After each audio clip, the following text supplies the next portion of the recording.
ಗುರುಗಳ ಸಾಮಾನ್ಯವಾಗಿ ಈ ಶ್ರಾವಣ ಮಾಸದ ಸಂದರ್ಭದಲ್ಲಿ ವ್ರತ ಆಚರಣೆಗಳ ಬಗ್ಗೆ ಮಾತಾಡ್ತಿದ್ರಿ. ವ್ರತದ ಅವಧಿಯಲ್ಲಿ ನಾವು ಪರಿಶುದ್ಧತೆಯನ್ನು ಕಾಯ್ದುಕೊಳ್ಳೋದು ಹೇಗೆ ಅಂತ ನೋಡಿ. ನೀವು ಈ ಪೂಜೆಗಳಲ್ಲಿ ಶ್ರಾವಣದಲ್ಲಿ ಸುಮಾರು ಹಬ್ಬಗಳು ಬರುತ್ತೆ. ಹೀಗೆ ಬರುವಂತಹ ಭೀಮನ ಅಮಾವಾಸ್ಯೆ ಪತಿ ಸಂಜೀವಿನಿ ವ್ರತದಿಂದ ಹಿಡಿದು ಶ್ರೀಕೃಷ್ಣ ಜನ್ಮಾಷ್ಟಮಿಯವರೆಗೂ ಸಹ ವಿಶೇಷವಾದಂಥ ಉಪಾಸನೆಗಳು ಬರ್ತಲೇ ಇರುತ್ತೆ. ಅಂದರೆ ಪರಿಶುದ್ಧತೆ ಅಂದರೆ ಮನಸ್ಸಿನ ಶುದ್ಧತೆ. ಪರಿಶುದ್ಧತೆ ಅಂದರೆ ಮಾತ್ರ ಕಾಯ ವಾಚ ಮನಸ್ಸ, ಈ ಮೂರುಗಳನ್ನು ಸಹ ನೀವು ಶುದ್ಧವಾಗಿರಬೇಕು. ದೇಹ, ಕಾಯ ಅಂದರೆ ದೇಹ, ಕಾಯ ವಾಚ ಮನಸ್ಸು, ಮಾತನಾಡುವಂಥ ಶಬ್ದಗಳು ಶುದ್ಧವಾಗಿರಬೇಕು. ದೇಹವೂ ಶುದ್ಧವಾಗಿರಬೇಕು, ಆತ್ಮವೂ ಶುದ್ಧವಾಗಿರಬೇಕು. ಒಂದನ್ನು ಶುದ್ಧತೆ ಇಟ್ಕೊಂಡು ನಾನು ಬೆಳಗ್ಗೆ ಸ್ನಾನ ಮಾಡಿದ್ದೀನಿ ಅಂದ್ಬಿಟ್ಟು ಬಾಯಿಗೆ ಬಂದಂಗೆ ಮಕ್ಕಳನ್ನ ಬೈಯೋದು, ಗಂಡನ ಬೈಯೋದು, ಅಥವಾ ಹೆಂಡ್ತಿನ ಬೈಯೋದು, ಅದನ್ನು ಮಾಡಿದಾಗ ಅದು ಶುದ್ಧತೆ ಬರೋದಿಲ್ಲ. ನಿಮಗೆ ಕಾಯ ವಾಚ ಶುದ್ಧ ಆಗಬೇಕಲ್ಲ. ನಾವು ಹೆಂಗೆ ಮೂರುಗಳನ್ನು ಶುದ್ಧತೆಗೆ ಇಟ್ಕೊಳ್ಬೇಕು. ಒಂದು ಆರಾಧನೆ ಬೇರೆ ದಿವಸ ಹೆಂಗಾರ ಇಟ್ಕೊಳ್ಳಿ. ಈ ದಿನ ನಾನು ಒಂದು ವರಮಹಾಲಕ್ಷ್ಮಿ ಪೂಜೆ ಮಾಡ್ತಿರ್ತೀನಿ. ಈಗ ಶ್ರಾವಣದ ಮನೆದೇವರ ಆರಾಧನೆಗಳನ್ನು ಮಾಡ್ತೀನಿ ಅಂತಂದರೆ ಮೊದಲು ಮನಸ್ಸನ್ನು ನಿರ್ಮಲವಾಗಿ ಇಟ್ಕೊಳ್ಬೇಕು. ಏನೇ ಆಗಲಿ ಯಾವುದೇ ಬರಲಿ ಅವ್ರು ತೋಚಿದಂಗೆ ಅವ್ರು ಮಾಡ್ತಿರ್ತಾರೆ. ನೀವು ಅಂದ್ಕೊಂಡಂಗೆ ಆಗಬೇಕು ಅನ್ನೋದೊಂದು ಒಂದು ಕಲ್ಪನೆ ಇದೆಯಲ್ಲ. ಏರುಪೇರುಗಳಾದಾಗ ಅವಾಚ್ಯ ಶಬ್ದಗಳನ್ನಾಗಲಿ, ರೇಗುವಂಥದ್ದಾಗಲಿ, ಬೇರೆ ಬೇರೆ ಶಬ್ದಗಳನ್ನು ಉಪಯೋಗಿಸುವಂಥದ್ದನ್ನು ಆ ರೀತಿಯಾದಂಥ ವರ್ತನೆಗಳನ್ನು ಬಿಟ್ಟು ಭಾಳ ಪ್ರೀತಿಯಿಂದ ನೀವು ಪೂಜೆ ಮಾಡಬೇಕಾದ್ರೆ ಬೈಕೊಂಡು ಗಾಬರಿನಲ್ಲಿ ಮತ್ತು ಇನ್ನೊಬ್ಬರುಗಳೆಲ್ಲ ಕೂಗಾಡ್ಕೊಂಡು ಮಾಡುವಂಥ ಪೂಜೆಗಳು ಅದು ಪೂಜೆಗಳಿಗೆ ಅದು ಯೋಗ್ಯವಾಗಿರೋದಿಲ್ಲ. ನಾವು ಪೂಜೆ ಮಾಡಬೇಕಾದ್ರೆ ಖುಷಿಯಿಂದ, ನೆಮ್ಮದಿಯಿಂದ, ಸಂತೋಷದಲ್ಲಿ ಗಂಡ, ಹೆಂಡತಿ, ಮಕ್ಕಳು ಪ್ರತಿಯೊಬ್ಬರು ಸಂಭ್ರಮದಲ್ಲಿ ಆರಾಧನೆಗಳನ್ನು ಮಾಡಬೇಕು. Okay, yes. ಒಬ್ಬರು ಕರೆ ಮಾಡಿದ್ದಾರೆ ಸರ್ ಗುರುಗಳೇ, ಭಾಗ್ಯ ಅಂತ ಮಡಿಕೇರಿಯಿಂದ. ನಮಸ್ತೆ ಭಾಗ್ಯ ಅವರ. ನಮಸ್ತೆ ಸರ್ ಗುರುಜಿ. ನಮಸ್ಕಾರಮ್ಮ. ಪ್ರಶ್ನೆ ಏನಿದೆ ಕೇಳಿಮ್ಮ. ಅದೇ ನಮ್ದು ಸ್ವಲ್ಪ ಜಾತಕ ನೋಡ್ಬೇಕಾಗಿತ್ತಲ್ಲ ಭಾಗ್ಯ ಅನ್ನೋದಕ್ಕೆ. ಭಾಗ್ಯರೇ ಧನುಸ್ ರಾಶಿ. ಧನುಸ್ ರಾಶಿ ಚೆನ್ನಾಗಿದೆ. ಧನುಸ್ ರಾಶಿಗೆ ಸ್ವಲ್ಪ ಗುರುಬಲ ಈಗ ಸ್ವಲ್ಪ ಇಲ್ಲ. ಆದರೆ ಶನಿ ಮತ್ತು ಶುಕ್ರ ಬಹಳ ಯೋಗದಲ್ಲಿದ್ದಾರೆ. ಅದರಿಂದ ನೋಡಿ, ಈಗ ಶ್ರಾವಣ ಮಾಸ ವಿಶೇಷವಾಗಿ ಮಾತನಾಡ್ತಿದ್ವಿ ವಾಹಿನಿಯಲ್ಲಿ, ಅದನ್ನೇ ಮಾತನಾಡ್ತಿರುವಂಥದ್ದು. ಶ್ರಾವಣ ಮಾಸದಲ್ಲಿ ಶನಿದೇವರ ಪ್ರಾರ್ಥನೆ ಅಥವಾ ಮನೆದೇವರು ನಿಮ್ಮ ವಿಷ್ಣು ವೆಂಕಟೇಶ್ವರ ಆಗಿದ್ರೆ ಅವ್ರಿಗೆ ಉಪಾಸನೆ ಅತ್ಯಂತ ಅವಶ್ಯಕ. ಸಿದ್ದೇಶ್ವರನ ಆದರೂ ಸಿದ್ದೇಶ್ವರ ಆದರೂ ಪರವಾಗಿಲ್ಲ, ದೇವರುಗಳಲ್ಲಿ ಯಾವುದೂ ಭೇದ ಭಾವಗಳಿಲ್ಲ. ಈ ಶ್ರಾವಣದಲ್ಲಿ ಒಂದು ಬಾರಿ ವಿಷ್ಣುವಿನ ಆರಾಧನೆ ಮಾಡಿ, ತಿರುಪತಿಗೋ ಅಥವಾ ನಿಮ್ಗೆಲ್ಲ ಹತ್ರದಲ್ಲಿ ಇರುತ್ತೆ ವೆಂಕಟೇಶ್ವರನ ದೇವಸ್ಥಾನ, ವಿಷ್ಣು ದೇವಸ್ಥಾನ, ಅಲ್ಲೋಗಿ ಉಪಾಸನೆ ಮಾಡ್ಕೊಂಡ್ ಬನ್ನಿ. ಟೈಮು ಸ್ವಲ್ಪ ಗುರುಬಲ ಇಲ್ಲ ಅನ್ನೋದೊಂದು ಬಿಟ್ರೆ ಮಿಕ್ಕಿದೆಲ್ಲವೂ ಚೆನ್ನಾಗಿದೆ. ತಮ್ಮನ ಬಗ್ಗೆ ಹೇಳ್ಬೇಕಾಗಿತ್ತು. ಸಿದ್ದೇಶ ಅವ್ನಿಗೆ ಮದುವೆ ಏನಾಗ್ತದೆ, ತುಂಬಾ ವಿಳಂಬ ಆಯ್ತೈತೆ.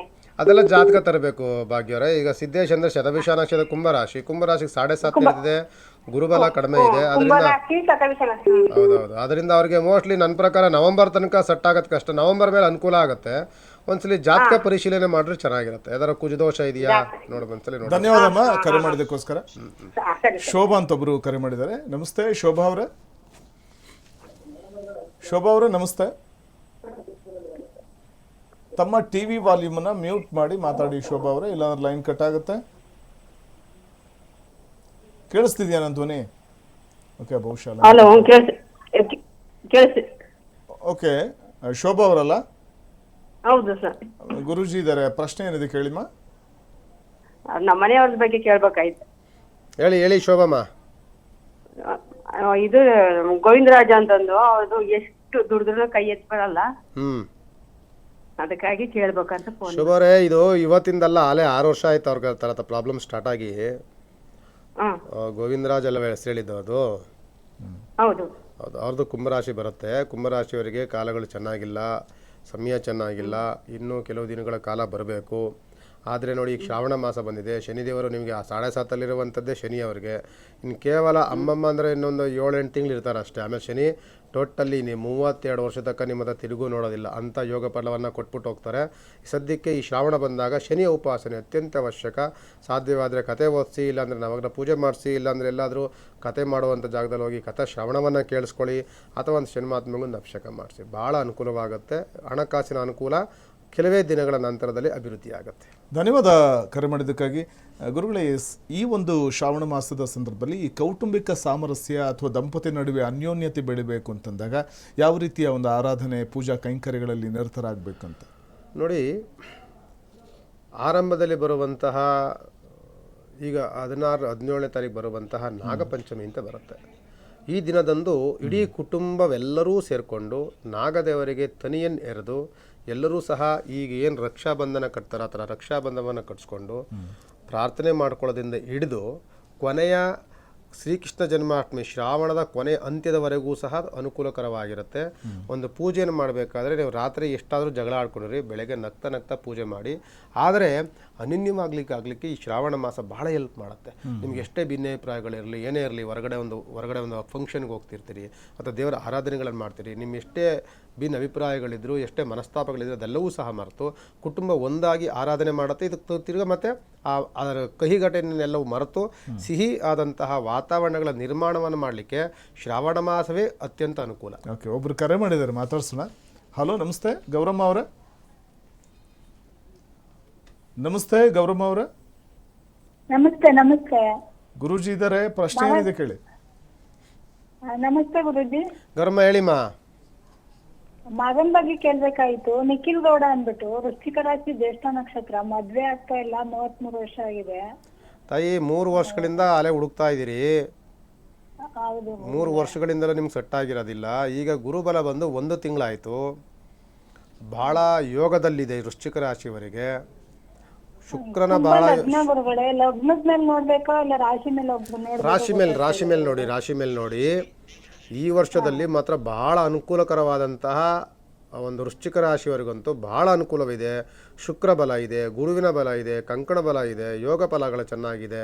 ಈ ವರ್ಷ ಎಷ್ಟು 3-4 ವರ್ಷಗಳಿಂದ ನೀವೇನು ಹುಡುಕಿರ್ತೀರಿ ಅದು ಕೇವಲ 4-5 ತಿಂಗಳಲ್ಲಿ ಹುಡುಕಿದ್ರೆ ನಿಮಗೆ ನನ್ನ ಪ್ರಕಾರದಲ್ಲಿ ನವಂಬರ್ ಡಿಸೆಂಬರ್ ಕೂಡ ಮದುವೆ ಸೆಟ್ ಆಗಿಬಿಡುತ್ತೆ. ಭಾಳ ಅನುಕೂಲಕರವಾಗಿದೆ. ಪ್ರಯತ್ನ ತುಂಬ ಬೇಕು.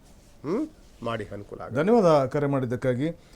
ಗುರುಗಳೇ, ಈಗ ಸಾಮಾನ್ಯವಾಗಿ ಈ ಶೀಘ್ರ ವಿವಾಹ ಅಥವಾ ಯುವಕ ಯುವತಿಗೆ ಮದುವೆ ಮಾಡಬೇಕು ಅಂತ ಕಾಯ್ತಾ ಇರ್ತಾರೆ, ಅವ್ರು ಮಾತಾಡ್ತಿದ್ರು.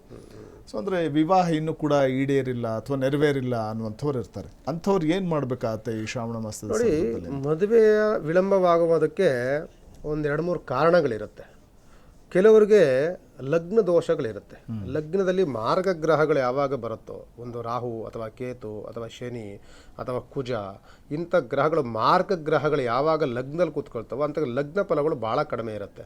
ಅಥವಾ ಕುಜದೋಷದಲ್ಲಿ ಕೂಡಿರ್ತಾರೆ, ಅಥವಾ 7.5 ಇರ್ತಾರೆ, ಅಥವಾ ಇನ್ಯಾವುದಾದ್ರೂ ಒಂದು ಸರ್ಪದೋಷವೋ ಮತ್ತೊಂದು ಯಾವುದರಲ್ಲೂ ಇರುತ್ತೆ. ಇಷ್ಟೆಲ್ಲವೂ ದೋಷಗಳನ್ನ ಇಟ್ಕೊಂಡು ಮದುವೆ ಆಗ್ತಿಲ್ಲ ಅಂತಂದ್ರೆ ಖಂಡಿತವಾಗಿ ಗ್ರಹಗತಿಗಳ ಈ ದೋಷಗಳಿದ್ದರೆ ವಿವಾಹದಲ್ಲಿ ತುಂಬ ಅಡೆತಡೆಗಳಾಗ್ತಿರ್ತದೆ. ಈ ಅಡೆತಡೆಗಳನ್ನು ನಿವಾರಣೆ ಮಾಡುವಂಥದ್ದೇ ಈ ಶ್ರಾವಣ. ಈ ಶ್ರಾವಣ ಮಾಸದಲ್ಲಿ ಅದಕ್ಕೆ ನಾವು ನವಗ್ರಹ ಪೂಜೆ ಹೆಚ್ಚಿನದಾಗಿ ಮಾಡ್ತೇವೆ. ನಿಮಗೆ ಅಥವಾ ಯಾವುದಾದ್ರು ಕುಜದೋಷವಿರಲಿ ಅಥವಾ ರಾಹು ದೋಷಗಳಿರಲಿ ಅಥವಾ ಲಗ್ನ ದೋಷಗಳಿರಲಿ ನಿವಾರಣೆ ಆಗಲಿಕ್ಕೆ ಅತ್ಯಂತ ಅವಶ್ಯಕ. ಈಗ ಹಾಗೆ ಆಗುತ್ತೆ. ನವಗ್ರಹದಲ್ಲಿ ಒಂದು ಶನಿದೇವರ ಒಂದು ಕಥೆಗಳನ್ನು ಮಾಡಬೇಕು ಅಂದರೆ ನವಗ್ರಹ ಪೂಜೆ ಮಾಡಿಬಿಟ್ಟೆ ಶನಿದೇವರ ಕಥೆಗೆ ಹೋಗ್ತಾರೆ. ಅಲ್ಲಿ ನವಗ್ರಹ ಶಾಂತಿ ಆಗುತ್ತೆ. ಮತ್ತು ಏನಾದರೂ ಮನೆಗಳಲ್ಲಿ ಒಂದು ಹೋಮ ಹವನಾದಿಗಳನ್ನು ಈಗ ನೀವು ಇಟ್ಕೊಳ್ತೀರಿ, ಒಂದು ಗೃಹಪ್ರವೇಶಾದಿಗಳು ಇಟ್ಕೊಳ್ತೀರಿ ಅಂತಂದರೆ ಅಲ್ಲೂ ಒಂದು ಗಣಪತಿ ಪೂಜೆ ನವಗ್ರಹ ಪೂಜೆಗಳಾಗುತ್ತೆ, ಅಲ್ಲೂ ದೋಷ ಪರಿಹಾರವಾಗುತ್ತೆ. ಈಗ ನೋಡಿ, ಈ ಸರ್ಪದೋಷ ಇರ್ತಾರೆ, ಈಗ ನಾಗಪಂಚಮಿ ಆದರೆ ಸರ್ಪದೋಷ ನಿವಾರಣೆ ಆಗುತ್ತೆ. ಯಾವುದಾದ್ರೂ ಲಗ್ನ ದೋಷ ಇದ್ದರೆ ವರಮಹಾಲಕ್ಷ್ಮಿ ಪೂಜೆ ಮಾಡಿದಾಗ ಲಗ್ನ ದೋಷ ಕ್ಲಿಯರ್ ಆಗುತ್ತೆ. ಇನ್ಯಾವುದ್ರೂ ಮಾರ್ಗಗ್ರಹ ದೋಷ ಇದ್ದರೆ ಮನೆ ದೇವರ ಆರಾಧನೆ ಮಾಡ್ತಾರೆ, ಅಲ್ಲಿ ಕ್ಲಿಯರ್ ಆಗುತ್ತೆ. ಈ ಮಾಸ ಶ್ರಾವಣ ಮಾಸ ಇದೆಯಲ್ಲ, ಪ್ರತಿಯೊಂದು ಹಬ್ಬ, ಪ್ರತಿಯೊಂದು ಆಚರಣೆ, ಪ್ರತಿಯೊಂದು ವಿಧಾನಗಳಲ್ಲೂ ಸಂಪೂರ್ಣವಾದಂಥ ದೋಷ ಪರಿಹಾರವಾಗುವಂಥ ಪೂಜೆಗಳೇ ಇದರಲ್ಲಿರುತ್ತೆ. ಓಕೆ, ಒಬ್ಬರು ಕರೆ ಮಾಡಿದ್ದಾರೆ ದೇವನಹಳ್ಳಿಯಿಂದ. ನಮಸ್ತೆ ಅಮ್ಮ. ನಮಸ್ತೆ. ನಮಸ್ಕಾರ ಸರ್. ಗುರುಗಳಿದ್ದಾರೆ, ಪ್ರಶ್ನೆ ಏನಿದೆ ಕೇಳಿ. ನನ್ನ ಮಗನ ಬಗ್ಗೆ ಕೇಳಬೇಕಾಗಿತ್ತು. ಹೇಳಿಮ್ಮ. 11ನೇ ತಾರೀಕು 4ನೇ ತಿಂಗಳು 99ರಲ್ಲಿ ಹುಟ್ಟಿದ್ದು ಸ್ವಾಮಿ ಅವನು. ಅವ್ನ ಮದ್ವೆ ಬಗ್ಗೆ ಕೇಳ್ಬೇಕಾಗಿತ್ತು. ಸುಮನ್ ಅಂತ ಅವನ ಹೆಸರು. ಎಷ್ಟು ವರ್ಷದಿಂದ ನೋಡ್ತಾ ಇದ್ದೀರಿ? ಈಗ ಒಂದು ವರ್ಷದಿಂದ ಈಚೆಗೇನೆ ನೋಡ್ತಾ ಇರೋದು ಸ್ವಾಮಿ. ನವೆಂಬರ್ ಮೇಲೆ ಸೆಟ್ ಆಗುತ್ತೆ. ಹೌದಾ? ನವೆಂಬರ್ ಮೇಲೆ ಸೆಟ್ ಆಗುತ್ತೆ. ಸೊ ನೋಡ್ತಾ ಇರ್ಬೇಕು ನೀವು. ನವೆಂಬರ್ ಮೇಲೆ ಸೆಟ್ ಆಗುತ್ತೆ. ನವೆಂಬರ್ ಮೇಲೆ ಒಳ್ಳೆ ಯೋಗ ಬರೋದು ಅವ್ರಿಗೆ. ಮತ್ತೆ ಗುರುಬಲ ಬರುವಂಥದ್ದು, ಆವಾಗಲೇ ಕಂಕಣ ಬಲ ಯೋಗ ಕೂಡ ಬರುವಂಥದ್ದು ಅವ್ರು ನವೆಂಬರ್ ಮೇಲೇ. ನವೆಂಬರ್ ಮೇಲೆ ಪ್ರಯತ್ನವನ್ನು ಮಾಡಿ ನನ್ನ ಪ್ರಕಾರದಲ್ಲಿ ಮೇ ತಿಂಗಳು ಮದುವೆ ಆಗುತ್ತೆ. ಹೌದಾ ಸ್ವಾಮಿ? ಅವ್ನ ಕೆಲಸದ ಬಗ್ಗೆನೂ ಕೇಳಬೇಕಿತ್ತು ಸ್ವಾಮಿ. ಇದ್ದಾನೆ ಒಂದ್ ಸ್ವಲ್ಪ ಕೆಲಸ ಸೆಟ್ ಆಗ್ತಾ ಇಲ್ಲ. ಈಗ ಇದೇ ತಾಯಿ, ಅವ್ರಿಗೆ ಏನಾಗುತ್ತೆ ಅಂದರೆ ಸುಮನ್ ಅನ್ನೋರಿಗೆ ಗ್ರಹಗತಿಗಳು ಭಾಳ ಮಾರಕವಾಗಿದೆ, ಭಾಳ ಕೆಟ್ಟದಾಗಿದೆ. ಈ ಏನು ಪ್ರಯತ್ನ ಪಟ್ಟರೂ ಸಹ ಕೆಲಸದಲ್ಲಿ ಅನುಕೂಲ ಇಲ್ಲ, ವ್ಯವಹಾರದಲ್ಲಿ ಅನುಕೂಲ ಇಲ್ಲ, ಯಾವಾಗಲೂ ಕೋಪ ಮಾಡ್ಕೊಳ್ತಿರ್ತಾರೆ. ತಾಳ್ಮೆ ಇಲ್ಲ. ಇದೆಲ್ಲವೂ ವಾತಾವರಣಗಳು ಭಾಳ ಬದಲಾವಣೆಗಳಿದೆ ಅವ್ರಿಗೆ. ಇದೆಲ್ಲವೂ ಅನುಕೂಲವಾಗುವಂಥದ್ದು ಅವ್ರಿಗೆ ನವೆಂಬರ್ ತಿಂಗಳಿಂದ. ಆದ್ದರಿಂದ ನೋಡಿ, ಶ್ರಾವಣ ಮಾಸ ಶನಿಮಾತ್ಮನ ದೇವಸ್ಥಾನಕ್ಕೆ ಹೋಗಿ ಒಂದು ಆರಾಧನೆ ಮಾಡಿ, ಅಥವಾ ಇಲ್ಲಾದರೂ ಒಂದು ಮನೆಯಲ್ಲಿ ಏನಾದರೂ ನವಗ್ರಹ ಪೂಜೆಗಳನ್ನು ಮಾಡಿಸ್ಕೊಳ್ಳಿ. ಮಾಡ್ಸೋ ಸ್ವಾಮಿ, ಅದನ್ನು ಮಾಡ್ಸಿದ್ವಿ ಈ ಒಂದ್ ತಿಂಗಳಲ್ಲಿ ಹೇಳಿದ್ರು. ಒಂದ್ ನವಗ್ರಹ ಪೂಜೆ ಮಾಡ್ತೀನಿ ಅಂತ, ಶಾಂತಿ ಮಾಡ್ತೀನಿ ಅಂತ, ಅದನ್ನು ಮಾಡ್ಸುತ್ತಾ ಸ್ವಾಮಿ? ಸಾಕು, ಇನ್ಮೇಲೆ ಸರಿ ಆಗುತ್ತೆ. ಶ್ರಾವಣ ಮಾಸದ ಒಂದು ಆರಾಧನೆ ಮಾಡ್ಕೊಳ್ಳಿ. ಈಗ ಏನಾದರೂ ನೀವು ಮನೆದೇವ್ರಿಗೆ ಹೋಗಿ ಬರ್ತೀರಾ, ಅದ್ರಲ್ಲಿ ಪೂಜೆ ಗಿಳಿಜೆ ಎಲ್ಲ ಹೋಗ್ತಿರ್ತೀವಿ ಸ್ವಾಮಿ. ಅದೆಲ್ಲ ಮುಗಿಸ್ಕೊಂಬನ್ನಿ. ನವೆಂಬರ್ ಮೇಲೆ ಅನುಕೂಲ ಆಗುತ್ತೆ. ಧನ್ಯವಾದ ಕರೆ ಮಾಡಿದ್ದಕ್ಕಾಗಿ.